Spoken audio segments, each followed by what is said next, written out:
Imagine a figure carved not by mortal hands, but by the very forces of nature. A living monument to pure, unadulterated mass. That was Paul Dillett. Nicknamed Freak Einstein and Jurassic Paul, his physique was a sci-fi fantasy brought to life, a level of muscularity so shocking it redefined what was possible in bodybuilding. His body was a symphony of unbelievable proportions, a V-taper so extreme it seemed to defy anatomical logic. They called him Freakenstein. And when Paul Dillett walked out under those stage lights, it wasn't just bodybuilding. It was a full-blown monster movie in real life. The crowd would roar, then fall into stunned silence because they couldn't process what they were looking at.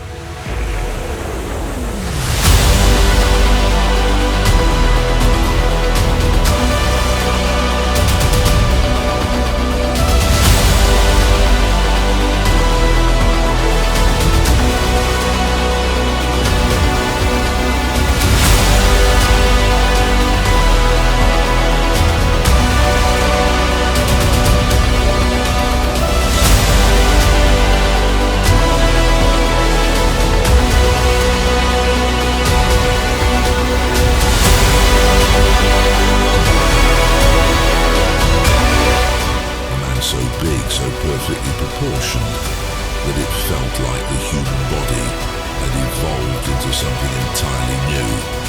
Standing a towering 6 feet 1 inch, Paul wasn't just tall for a bodybuilder, he was a skyscraper of shredded mass, weighing an earth-shaking 285 pounds on the stage and well over 320 pounds in the off-season.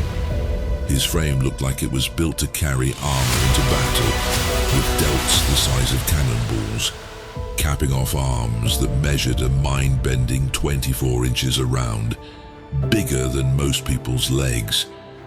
But the true masterpiece, the detail that would make jaws drop and eyes bulge, was his arms. They weren't just big, they were colossal, a pair of 23-inch pythons that looked as if they could swallow an entire head.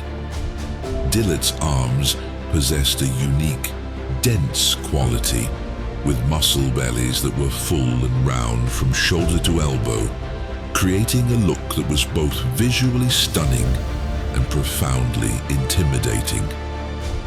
When he hit a front double biceps pose, his arms would eclipse his torso, a testament to a freakishness that made even the biggest competitors of the era look small by comparison.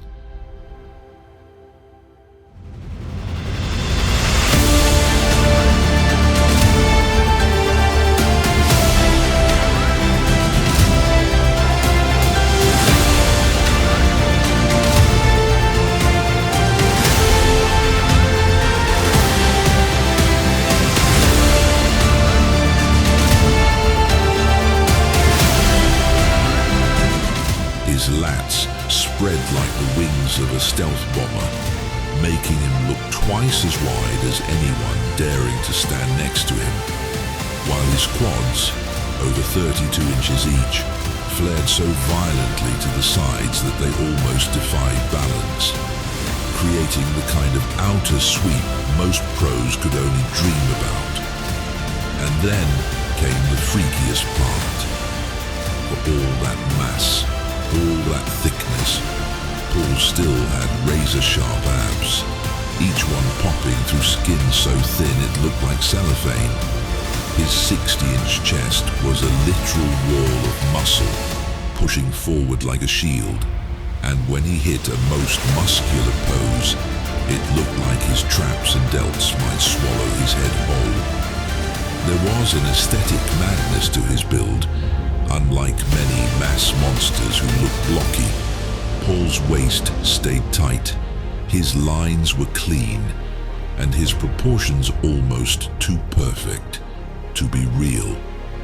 In the golden era of the 90s, where legends like Dorian Yates, Kevin Levrone, Sean Ray and Flex Wheeler battled for dominance, Paul Dillett still managed to stand out as the freak of freaks. Cameras struggled to capture his width. Competitors looked like they shrank when standing beside him. And the audience knew they were witnessing something they might never see again. A man who didn't just play the game of bodybuilding.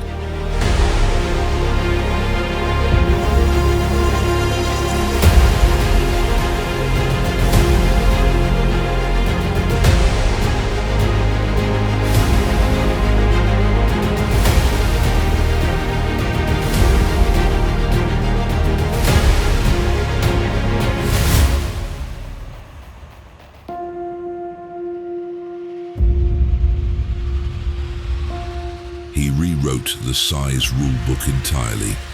He wasn't just a competitor, he was a walking, posing, breathing monument to what happens when otherworldly genetics meet relentless training. Despite his relatively brief time at the top of the sport, Paul Dillett's impact is indelible. He left an enduring legacy not just as a competitor,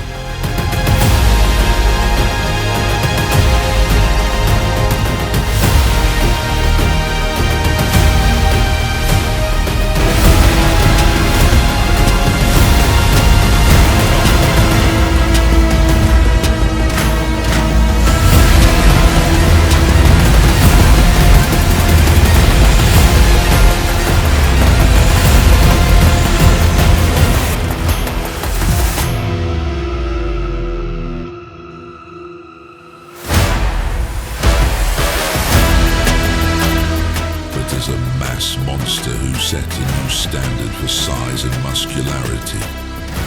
While some may remember his famous onstage freeze, his true legacy is defined by a physique that was so otherworldly, so utterly unique, that it continues to be a benchmark for freaky size.